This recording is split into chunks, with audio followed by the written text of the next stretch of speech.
आप ध्यान से समझना है, यहां पर एक चीज और है, potential energy versus distance curve. Potential energy versus distance curve. मान लेते हैं कि potential energy versus distance curve जो है कुछ ऐसा है, मतलब इधर जो है y एक्सिस में जो है वो पोटेंशियल एनर्जी है और इस डायरेक्शन में x एक्सिस में जो है वो डिस्टेंस है, यानी x है। समझ में आ रहा बात? और ग्राफ हम कुछ ऐसा बना रहे हैं, ध्यान से समझना। जब हम इलेक्ट्रोस्टैटिक्स पढ़ाएंगे तो वहां पर आएगा 3 तरह का इक्विलिब्रियम, ठीक है, और उसका नाम क्या है? Stable equilibrium, unstable equilibrium and neutral equilibrium. Concept यहीं से डेवलप होता है, कंसेप्ट यहीं से डेवलप होता है। जहां जहां इवन मैग्नेटिक्स में जब हम लोग जाएंगे तो मैग्नेटिक्स में भी इक्विलिब्रियम, जब डायपोल के बारे में पढ़ते हैं हम लोग तो वहां भी इक्विलिब्रियम कंडीशन आता है। फिर जब इलेक्ट्रिक डायपोल पढ़ते हैं वहां भी स्टेबिलिटी का, मतलब स्टेबल इक्विलिब्रियम का, न्यूट्रल इक्विलिब्रियम का और अनस्टेबल इक्विलिब्रियम का हम लोग कंसेप्ट पढ़ते हैं। लेकिन सारा कंसेप्ट इसी पर बेस्ड है, डिक्टो यही है। यानी कहने का मतलब अगर इस पोर्शन को बहुत अच्छा से कवर कर लिया जाए तो समझो कि बहुत सारा टॉपिक में तुमको ज्यादा मेहनत करने का जरूरत नहीं पड़ेगा। तो ध्यान से देखो, हम बता रहे हैं इधर पोटेंशियल एनर्जी करने का मतलब U है, पोटेंशियल एनर्जी कहने का मतलब U है, यानी ये U वर्सेस X का कर्व है। ये क्या है? U versus potential energy versus X का क्या है? ये कर्व है। अब हमको बताओ, क्या हम du by dx का क्या मतलब है? What is the meaning of du by dx? If the curve of u versus x is given, what is the meaning of du by dx? Negative sign छोड़ दो। What is the meaning of du by dx? du by dx. What is the meaning of du by dx? What is the geometrical meaning of dy by dx? What is the geometrical meaning of dy by dx? Differentiation of y with respect to x. हाँ, ये तो खुद दिख रहा है। Geometrical meaning पूछ रहे हैं, ग्राफिकली कैसे रिप्रेजेंट करते हैं उसको।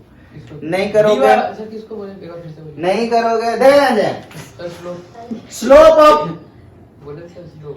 ध्यान से यहां पर अगर हम ड्रॉ करें, ठीक है, पहले हम यहां पर ड्रॉ कर रहे हैं, यहां पर ये टेंजेंट, ये क्या है? Tangent. So du by dx means if u versus x curve is given, then du by dx means slope of the tangent at any point on u versus x curve. So if I draw tangent at this point, suppose the point is A, so this is the du by dx. What is the slope of this line? What is the slope of this line? This line making no angle with x axis, it means its slope is 0. So the du by dx is what? 0. If du by dx is 0, it means f is equal to minus du by dx, and at this point if du by dx is 0, it means force is 0. Yes or no? Yes, sir.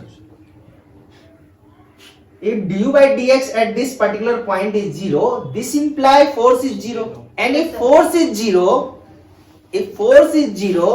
then it satisfies the condition of translational equilibrium. There are two types of equilibrium which we encounter in physics. That is translational equilibrium and rotational equilibrium. I am not talking about right now about rotational equilibrium. I am talking about translational equilibrium. When we apply force, body slides, not roll. So when force is 0, when external force is 0, then it is said to be the body or the system is in translational equilibrium. So at this point du by dx is 0, that this implies force is 0, and if force is 0, it means this implies system is equilibrium. System is in translational equilibrium. Translational equilibrium. At this point du by dx is 0. आप समझ में आया? The meaning of du by dx is slope of tangent at point A, because I am drawing tangent at point A. And if du by dx is equal to 0, it means force is 0. If force is 0, then system is in translational equilibrium. Clear है ये बात? Yes, sir. One more point there is where du by dx is 0. That point is B. Suppose this point B. If you draw tangent at point B, again the du by dx is what? 0. 0. And this imply force is 0. Yes. And force is 0. This imply system किसमें है? Translational equilibrium में है. TE. ध्यान से देखो, वहां हम लिख रहे हैं ये जो ट्रांसलेशनल इक्विलिब्रियम का short form TE, translational equilibrium में. एक और पॉइंट ले लेते हैं यहाँ, ये पॉइंट C ले लेते हैं. यहाँ पर भी अगर टेंजेंट ड्रॉ करोगे तो यही वाला आएगा. यहाँ भी du by dx क्या है? 0 है. यानी कहने का मतलब फोर्स क्या है? 0 है. और फोर्स 0 है. दिस इंप्लाई ट्रांसलेशनल इक्विलिब्रियम में. क्या ये बात समझ में आया? अब ध्यान से देखो, तो हम तुमको इस कर्व से पोटेंशियल एनर्जी वर्सेस डिस्टेंस के कर्व से क्या दिखाना चाहते हैं? हम दिखाना चाहते हैं कि स्टेबल इक्विलिब्रियम कब होता है, अनस्टेबल इक्विलिब्रियम कब होता है और न्यूट्रल इक्विलिब्रियम कब होता है. ठीक है, तो इक्विलिब्रियम का कंडीशन क्या है? अभी हम लोग केवल ट्रांसलेशनल इक्विलिब्रियम का चर्चा कर रहे हैं, रोटेशनल इक्विलिब्रियम का चर्चा नहीं कर रहे हैं. कोई बॉडी, अगर किसी भी बॉडी के बारे में अगर इक्विलिब्रियम का बात किया जाए, कोई तुमसे इक्विलिब्रियम के बारे में अगर पूछे, तो इसका मतलब है तुमको दोनों चीज सोचना है, ट्रांसलेशनल और रोटेशनल. लेकिन अभी हम मेरा डिस्कशन जो है वो कंप्लीटली किस पे है? ट्रांसलेशनल इक्विलिब्रियम पे. क्यों? क्योंकि हम लोग टॉर्क नहीं पढ़े हैं. ठीक है, टॉर्क जो होता है वो बॉडी में टर्निंग इफेक्ट जनरेट करता है, उसको हम लोग टॉर्क कहते हैं. जब हम लोग टॉर्क पढ़ेंगे तो हम लोग रोटेशनल इक्विलिब्रियम का भी कंडीशन देखेंगे. लेकिन ट्रांसलेशनल इक्विलिब्रियम का कंडीशन क्या है? कि जो भी फोर्स किसी बॉडी पे एक्ट कर रहा है, जो उस बॉडी को ट्रांसलेशनल मोशन दे रहा है. What is the meaning of translational motion? The meaning of translational motion is that body slides on the surface on which it is kept, and it will not change the orientation of its body. This is the meaning of force, isn't it? But when a force generate torque, then body also rotate, Yes. or body change its orientation, and the change in orientation is due to torque, is due to torque. Then we talk about the condition of rotational equilibrium. But right now we are discussing only about translational equilibrium. When we apply force, body translates, and the translational motion means when body slides, or you may say every particle of the body having same velocity, then it is said to be translational motion. ये सब हम discuss किए हैं. ठीक है, तो equilibrium होने के लिए, ट्रांसलेशनल इक्विलिब्रियम का हम बात कर रहे हैं, रोटेशनल कर लेंगे. तो ट्रांसलेशनल इक्विलिब्रियम होने के लिए फोर्स 0 होना चाहिए. ऑब्वियस सा बात है, अगर कोई चीज इक्विलिब्रियम में होना है तो फोर्स को 0 होना पड़ेगा. तो फोर्स तो 0 हो गया. आप ध्यान से देखो, यहां पर ये इधर पोटेंशियल एनर्जी है, इधर तुम्हारा क्या है? एक्स है, डिस्टेंस है. यहां ए पॉइंट पर पोटेंशियल एनर्जी ज्यादा है या कम? ए पर बी और सी के कंपैरिजन में ए पर पोटेंशियल एनर्जी ज्यादा है या कम? ज्यादा. और हम तुम लोग को एक बात बताए थे कि ये इक्विलिब्रियम तो हो गया, ए बी सी तीनों पॉइंट इक्विलिब्रियम है.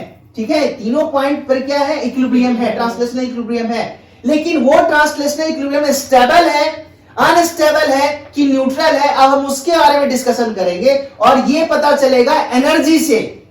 एनर्जी जो होता है, ध्यान से समझना, एनर्जी जो होता है, energy is inversely proportional to stability. जितना ज्यादा एनर्जी होगा, स्टेबिलिटी उतना ही कम होगा, और जितना कम एनर्जी होगा, स्टेबिलिटी उतना ही ज्यादा होगा. ठीक है, और जब हम लोग एसएचएम पढ़ेंगे तो जिस पोजीशन पे नेट फोर्स 0 होता है, उस पोजीशन को बोला जाता है इक्विलिब्रियम पोजीशन और mean position. So at this point A, there is some value of x, na? Suppose xa, and at this point the value of xb, and at this point xc. So this position is known as equilibrium position or mean position. Clear है बात? अब ध्यान से समझना, ये mean position है, यहां पर एनर्जी ज्यादा है या कम?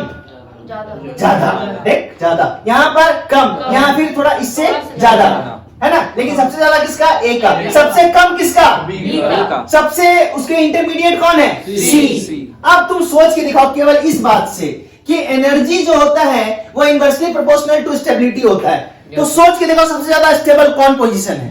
बी वाला, क्योंकि इसका एनर्जी सबसे कम है। समझ में आया बात? हाँ, तो सबसे ज्यादा स्टेबल ये होगा। अब हम तुमको दिखाते भी हैं। अब स्टेबल का मतलब क्या होता है वो ध्यान से देखना। तो ध्यान से देखो, ये तुम्हारा मीन पोजीशन हो गया। अगर मीन पोजीशन से ये मान लो एक बॉल है, छोटा सा डांसिंग बॉल होता है ना, एक छोटा सा, वो डांसिंग बॉल है समझो। अगर इस मीन पोजीशन से तुम बॉल को यहां कर दो, बॉल को शिफ्ट यहां कर दो, तो ये मीन पोजीशन है। तो ये मीन पोजीशन से इधर अगर तुम डिस्प्लेस किए तो ये इधर ही चला जाएगा ना। तो जब तुम पार्टिकल को मीन पोजीशन से अगर लेफ्ट डिस्प्लेस किए हो और बॉडी पार्टिकल लेफ्ट ही चला जाए, अब ध्यान से देखो, लेफ्ट चला जाएगा। अगर तुम राइट शिफ्ट करोगे तो राइट चला जाएगा। यानी अगर तुम उसको मीन पोजीशन से डिस्प्लेस करोगे या इक्विलिब्रियम पोजीशन से डिस्प्लेस करोगे तो वो हमेशा इक्विलिब्रियम पोजीशन से क्या हो जाएगा? दूर चला जाएगा। तो ऐसे पोजीशन को बोला जाता है अनस्टेबल इक्विलिब्रियम।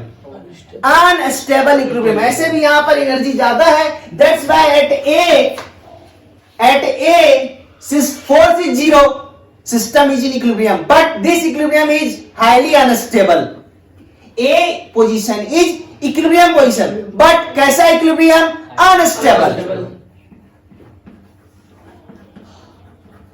क्यों unstable? Because energy at point A is very high, its means stability is very low. Or in other way, if you displace this particle at point A, which is at point A to the left, then it will go away from this point or equilibrium position. If you displace this particle right, it will go away from the equilibrium position or mean position. Such point is said to be unstable. Clear है बात? अब C point का बात करते हैं। Again at point C, force is 0, it means system is in equilibrium, है ना? But if you displace this position at this, if you displace this particle at this position, अगर आप मीन पोजीशन से इसको लेफ्ट डिस्प्लेस करेंगे तो ये mean position से दूर चला जाएगा क्या अपने आप? नहीं, वही रहेगा। अगर तुम इसको यहां शिफ्ट कर दोगे तो यही रहेगा। इसीलिए कैसा इक्विलिब्रियम है? न्यूट्रल। इसको डिस्प्लेस करने से इसको कोई फर्क नहीं पड़ता, ये न्यूट्रल है बेचारा, जहां रख दो वही रहेगा। That's why C is what is C? What is C? Neutral equilibrium. Neutral equilibrium. And at point A there is unstable equilibrium. Unstable equilibrium.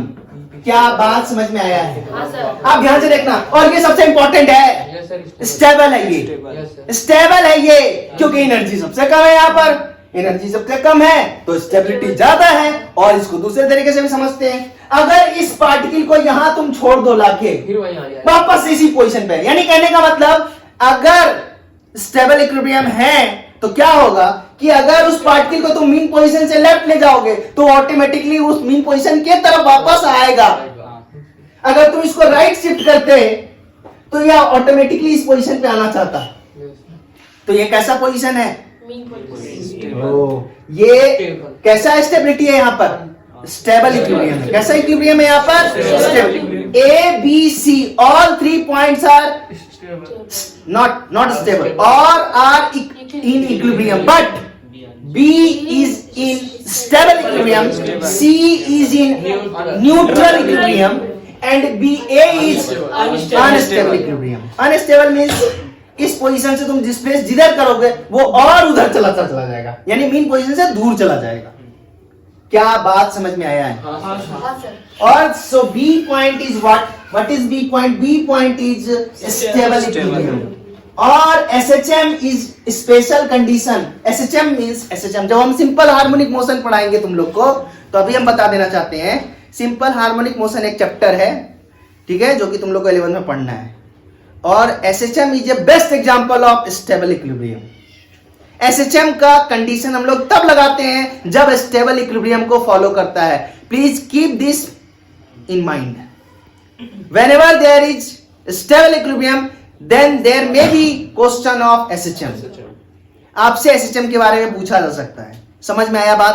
तो SHM is completely based on this point, stable equilibrium. SHM is a condition of stable equilibrium. उसमें क्या होता है, एक mean position होता है। यहां भी हम तुमको बताए, यहां एक मीन पोजीशन होता है। अगर मीन पोजीशन से पार्टिकल को इधर ला के छोड़ दोगे तो वापस से मीन पोजीशन की तरफ आएगा। अगर मीन पोजीशन से तुम राइट शिफ्ट करोगे तो वापस से इस मीन पोजीशन की तरफ आएगा। और एसएचएम में यही तो होता है। गया, सिंपल पेंडुलम को देखो, सिंपल पेंडुलम ऐसे लटका हुआ है, देखो ध्यान से, ऐसे लटका हुआ है, ठीक है। यहां से जाता है, फिर वापस आता है, फिर जाता है, फिर वापस आता है। ध्यान से देखना, ये मीन पोजीशन है। यहां से यहां गया, अभी कंप्लीट ऑसिलेशन नहीं हुआ। फिर यहां से यहां आया, अभी भी कंप्लीट ऑसिलेशन नहीं हुआ। फिर यहां से यहां जाएगा, अभी भी नहीं हुआ, फिर वापस। तो ये कंप्लीट ऑसिलेशन हुआ। समझ में आया बात? कोई दिक्कत?